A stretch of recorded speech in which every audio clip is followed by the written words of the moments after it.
தமிழ் வணக்கம். அதிகாலை நேரம் அதிர்ச்சி செய்திகளினுடைய முக்கிய தலைப்புகள். முதலாவது, ஈரானிடம் 4000 கிலோமீட்டர்கள் தாண்டி பறக்கும் ஏவுகணைகள் இருக்கின்றன. அதிர்ச்சி. டியாகோ கர்ஷியா மீது ஈரானுடைய தாக்குதல் 4000 கிலோமீட்டர்களுக்கு அப்பால் இருக்கும் பிரிட்டன் அமெரிக்க தளம் அதிர்ச்சியில். 48 மணி நேரங்களில் ஈரான் கோர்முஸ் நீரிணையை திறக்க வேண்டும், இல்லையேல் ஈரானுடைய அணுசக்தி கட்டமைப்புகள், அணு மின் நிலையங்கள் அனைத்தும் அமெரிக்காவினுடைய காப்பெட் குண்டு வீச்சுகளினால் முற்றாக துடைத்தறியப்படும் என்று அமெரிக்க அதிபர் ஆத்திரத்தில் வெடித்து சிதறினார். துடிக்கின்றது காலம்.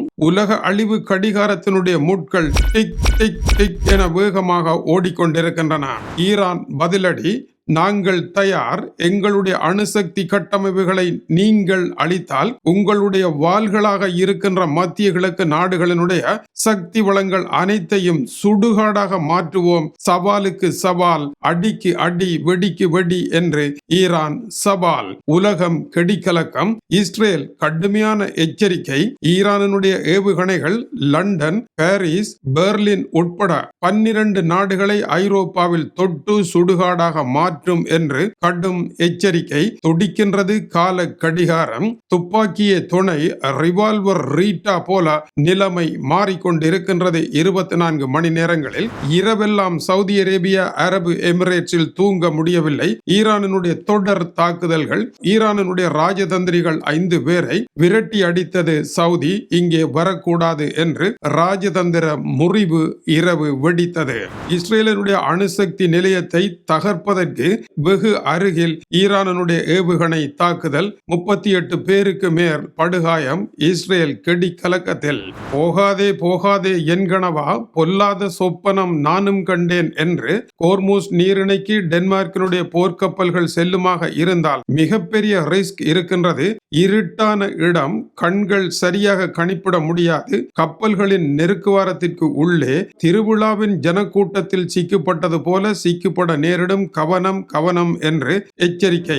ஈரானுடைய அணுகுண்டு காம்போனன்ட்களை தயாரிக்கும் தெஹ்ரான் பல்கலைக்கழகத்தின் மீது இஸ்ரேல் தாக்குதல். அமெரிக்கா, இஸ்ரேல், ஈரான் முக்கோண போர். போர்முடா முக்கோணம் போல உலக அழிவினுடைய பாதாளத்தை நோக்கி இழுக்கின்ற பொழுதாக இருக்கின்றது. You only live twice, James பாண்டினுடைய திரைப்படம் போல ஈரானை 2 தடவைகளுக்கு மேல் நீ தாக்க முடியாது என்கின்ற இடம் நோக்கி ஈரான் பற்றி எரிகின்றது. காடு. என்ன நடக்கப் போகின்றது வீடு என்பது கேள்வி. தூங்காத கண்ணென்று ஒன்று, துடிக்கின்ற நெஞ்சென்று ஒன்று. அமெரிக்க அதிபரினால் தூங்க முடியவில்லை. நள்ளிரவு 12 மணி அவருடைய பதிவிலே கோர்முஸ் நீரிணையை 48 மணி நேரங்களில் ஈரான் திறக்க வேண்டும், இல்லையேல் ஈரானுடைய அணுசக்தி மின் நிலையங்கள் அத்தனையும் துடைத்து சுடுகாடாக மாற்றப்படும் என்றும் டொனால்ட் ட்ரம்ப் எழுதியிருக்கின்றார். கடும் எச்சரிக்கையாக இது இருக்கின்றது. டொனால்ட் ட்ரம்ப் ஈரானுக்கு மிகப்பெரிய அழுத்தத்தை கொடுத்திருக்கின்றார். இந்த அழுத்தத்தை தீர்க்க முடியாத அளவிற்கு முட்டு தொண்டை குழியை நெரிக்கின்ற தருணமாக இருக்கின்றது. பதிலடி கொடுத்த ஈரானுடைய கத்தம் அல் அன்பியா, அந்த நாட்டினுடைய பேச்சாளர், அமெரிக்கா அப்படி ஒரு காரியத்தை செய்யுமாக இருந்தால் அதற்காக நாங்கள் பணிந்து போக முடியாது. நாங்கள் சாக துணிந்தவர்கள், நீங்கள் சாவதற்கு துணியாதவர்கள். ஆகவே களத்தை காணலாம். உங்களுடைய நட்பு நாடுகள் மத்திய கிழக்கில் இருக்கின்றன. அவர்களுடைய வளங்கள் எல்லாம் எரிந்து போய் கிடக்கின்ற காட்சியை காண விரும்பினால் களத்தில் இறங்குங்கள். ஏட்டிக்கு ஏட்டி, போட்டிக்கு போட்டி என்று பதிலடி. எதற்காக 48 மணி நேர அவகாசம்? அமெரிக்க அதிபரினால் தாங்க முடியவில்லை. அமெரிக்க மக்களினுடைய கோபம் எரிபொருள் விலையை விட விண்ணை தொட்டிருக்கின்றது. அமெரிக்காவில் மின்சார கார்களினுடைய பாவனை 3% மட்டுமே. மற்றவர்கள் அனைவரும் பெட்ரோல், டீசல் கார்களிலேயே செல்கின்றார்கள். எனவே எரிபொருளினுடைய விலை விண்ணை தொட்டுவிட்ட நிலையில் அன்றாட வாழ்க்கையை செய்ய முடியாமல் அமெரிக்க மக்களினுடைய பாக்கெட்டுகள் எல்லாம் பணம் காற்றாக பறந்து நீராவி போல கரைந்து விட்டது. இதனால் கடுங்கோபம் அடைந்திருக்கின்றார்கள். போரை வெனிசுலா போர் போல உடனடியாக முடிப்பார் என்று நம்பியவர்களுக்கு ஏமாற்றமே ஏற்பட்டு இருக்கின்றது. இப்பொழுது 22 நாட்களை போர் எட்டி தொட்டிருக்கின்றது. இன்னமும் போர் முடியவில்லை. இது எப்பொழுது முடியும் என்று தெரியவில்லை. அமெரிக்கர்களினால் இனி தாங்க முடியாது.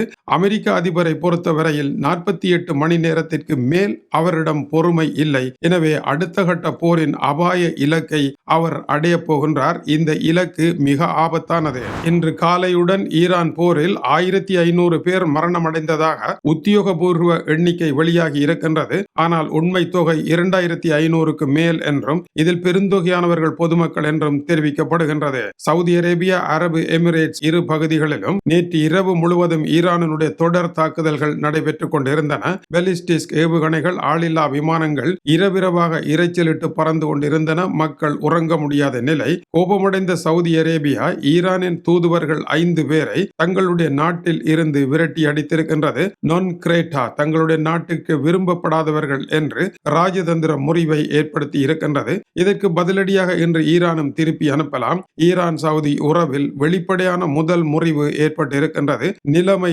ஆரோக்கியமாக செல்கின்றது என்று நேற்று வரை வீசிய காற்று இன்று சூறாவளியாக மாறி இருக்கின்றது. இந்த விவகாரத்தில் டொனால்ட் ட்ரம்ப் மிகப்பெரிய அழுத்தத்தில் இருக்கின்றார். மத்திய கிழக்கு மட்டுமல்ல, அவருடைய ஐரோப்பிய நண்பர்களும் ஈரானுடைய தாக்குதல் வளையத்திற்குள் வந்துவிட்டதாக இஸ்ரேல் அறிவித்திருக்கின்றது. காரணம், ஈரான் 2 பெலிஸ்டிக் ஏவுகணைகளை டியகோ கர்சியா தீவின் மீது ஏவியது. இந்து சமுத்திரத்தில் அமைந்திருக்கின்ற இந்த டியகோ கர்சியா தீவு ஏறத்தாழ 4000 கிலோமீட்டர் தொலைவில் இருக்கின்றது. ஈரானுடைய ஏவுகணை இங்கு எதற்காக சென்றது? இதற்கு ஒரே விளக்கம், 20 நாடுகள் ஹோர்முஸ் நீரிணைக்கு வரப்போகின்றன. அமெரிக்காவிற்கு துணையாக அதை இயங்க வைப்பதற்காக வரக்கூடிய நாடுகளுக்கு என்ன நடைபெறும்? ஐரோப்பாவில் இருக்கின்ற நாடுகளை எல்லாம் தேடி ஈரானுடைய ஏவுகணை வரும் என்பதை காட்டுவதற்கு ஈட்டி எட்டிய மட்டும் பாயும், உங்களுக்கு பணம் பாதாளம் மட்டும் பாயும் என்பது போல இந்த இரு நிலைகளும் இருக்கின்றன. இதில் ஓர் ஏவுகணை கடலில் விழுந்து விட்டது. இன்னொன்றை அமெரிக்காவினுடைய கடற்படை சுட்டு வீழ்த்தி இருக்கின்றது. ஆனால் இதுவரை காலமும் ஈரானிடம் 2000 கிலோமீட்டர்கள் தாவி பாய்கின்ற ஏவுகணைகள் மட்டுமே இருப்பதாக ஈரானுடைய வெளியுறவுத்துறை அமைச்சர் அபஸ் அரக்சி கூறியிருந்தார். ஆனால் இப்பொழுது ஈரான் மடியில் இருந்து 4000 கிலோமீட்டரை தூக்கி இருக்கின்றது. நாளை 6000 கிலோமீட்டரை தூக்கினால் என்ன செய்வது? அமெரிக்காவினுடைய இதயத்தை தொடக்கூடிய அளவுக்கு ஈரானிடம் பலம் இருக்கின்றதா என்ற கேள்விகளும் இருக்கத்தான் செய்கின்றன. ஏனென்றால் ஈரானுடைய நீர்மூழ்கி கப்பல்கள் அத்லாந்தி சமுத்திரத்தில் நிற்கின்றன. இவற்றில் இருந்து அவர்கள் ஏவினால் எதுவும் செய்ய முடியாது. இப்படியான ஒரு நெருக்கடியான நிலை வரும் வரை மேற்கு நாடுகள் அமைதியாக இருந்துவிட்டன.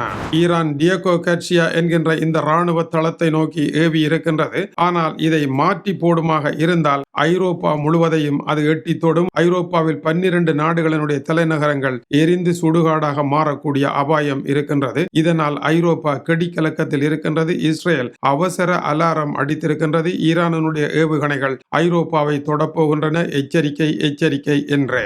ஈரானுடைய ஏவுகணைகளை இஸ்ரேலினாலும் தடுக்க முடியவில்லை. இஸ்ரேலினுடைய நகரம் டிமோனாவில் ஈரானுடைய ஏவுகணை விழுந்து 39 பேர் படுகாயமடைந்திருக்கின்றார்கள். இது வெளியில் தெரிந்த செய்தி. உண்மை மேலும் அதிகமாக இருக்கலாம். இஸ்ரேலினுடைய அணுசக்தி உருவாக்கல் நிலையத்தில் இருந்து 13 கிலோமீட்டர் தொலைவில் இது விழுந்திருக்கின்றது. ஈரானுடைய முக்கியமான அணுசக்தி நிலையம் உள்ள நெட்டன்ஸ் பகுதியை அமெரிக்கா, இஸ்ரேல் நேற்று தாக்குதல் நடத்தியதன் பின்னதாக பதிலடியாக இந்த தாக்குதல் நடைபெற்றிருக்கின்றது. அடுத்த ஏவுகணை இஸ்ரேலினுடைய அணுசக்தி நிலையங்களை தாக்காது என்பதற்கு எந்த உத்தரவாதமும் கிடையாது. அணுகுண்டை வைத்திருக்கின்ற நாடுகளின் மீது இதுபோன்ற ஏவுகணை தாக்குதல் இருக்குமாக இருந்தால், அணுகுண்டு நிறுத்தப்படுகின்ற இடத்தில் வெடிக்குமாக இருந்தால் அதுவே அணுகுண்டு தாக்குதலாக மாறிவிடும். ஈரானுடைய புதிய அணுகுண்டு தேவையில்லை என்கின்ற அபாய நிலையும் இருக்கத்தான் செய்கின்றது. டென்மார்க் நாடும் ஹோர்முஸ் நீரிணைக்கு செல்ல இருப்பதாக அறிவித்திருக்கின்றது. இது குறித்து டென்மார்க்கினுடைய பிரபலமான சர்வதேச நிபுணர் கிறிஸ்டியன் மௌரிட்சன், இது சாதாரண பயணம் அல்ல. இந்த போர் வெறுமனே வெற்றி போர் என நினைத்து கொண்டு சென்றுவிட முடியாது. இந்த நீரிணை இருட்டான பகுதியாக இருக்கும். அதற்குள் தாக்குதல் விரைவாக நடக்கும். பெருந்தொகையான கப்பல்கள் திருவிழாவுக்கு ஜனக்கூட்டம் வந்து நெறிந்தது போல நெறிந்திருக்கின்ற இடத்திற்கு உள்ளாக பாதுகாப்பை வழங்குவது மிகவும் கடினமானதாக இருக்கும். இந்த போர் சாதாரணமானது அல்ல என்றும் மிக மிக ரிஸ்கான ஒரு போர் என்றும் அவர் குறிப்பிட்டிருக்கின்றார். அமெரிக்க அதிபரனுடைய அழுத்தத்திற்கு அடிபணிந்து அங்கு செல்லுகின்றீர்கள், ஆனால் நிலைமை நன்றாக இல்லை என்று அவர் குறிப்பிடுகின்றார். 20 நாடுகள் செல்ல இருக்கின்றன. இந்த 20 நாடுகளையும் நோக்கி ஈரானுடைய ஏவுகணை வராது என்று கூறுவதற்கு எந்த உத்தரவாதமும் இல்லை. அடுத்தபடியாக இஸ்ரேலினுடைய தாக்குதல் ஈரானினுடைய ஆய்வுகூடம் தெஹ்ரானில் இருக்கின்றது. மேலிக் அஸ்கெடார் என்கின்ற பல்கலைக்கழகத்தின் மீது நடைபெற்றிருக்கின்றது. இங்குதான் அணுகுண்டுகளை ஏவுகின்ற தலையில் பொருத்துகின்ற கொம்பனன்ட்களை ஈரான் உருவாக்கி கொண்டிருக்கின்றது. இந்த தாக்குதலும் நடைபெற்றிருக்கின்றது. கடந்த 24 மணி நேரங்களில் 22 நாட்களாக நடைபெற்று கொண்டிருக்கின்ற போரில் மிக ஆபத்தான ஓர் இடத்தை நோக்கி விவகாரம் திசை திரும்பி இருக்கின்றது. உலக அழிவிற்கான கால கடிகாரத்தினுடைய முள் டிக் டிக் டிக் என்று வேக வேகமாக நெருங்கி கொண்டிருக்கின்றது. உலகத்தை காப்பாற்ற யாரும் இல்லாத உறைந்த மௌன நிலையில் இந்த போர்க்களம் தீயாக பரவி கொண்டிருக்கின்றது. காட்டு தீ மோசமானது. ஆனால் எண்ணெய் வயல்களின் மீதும் அணுசக்தி வயல்களின் மீதும் நடக்கின்ற தாக்குதலும் எரிகின்ற தீயும் அதைவிட 1000 மடங்கு ஆபத்தானது. அந்த ஆபத்திற்குள் உலகம் இறங்கி இருக்கின்றது. தொடர்ந்து இணைந்திருங்கள். மேலும் மேலும் சூடான செய்திகள் வருகின்றன. இது டியூப் தமிழனுடைய உலக செய்திகளுக்காக டென்மார்க்கில் இருந்து கீசே துரை. வணக்கம் உறவுகளே.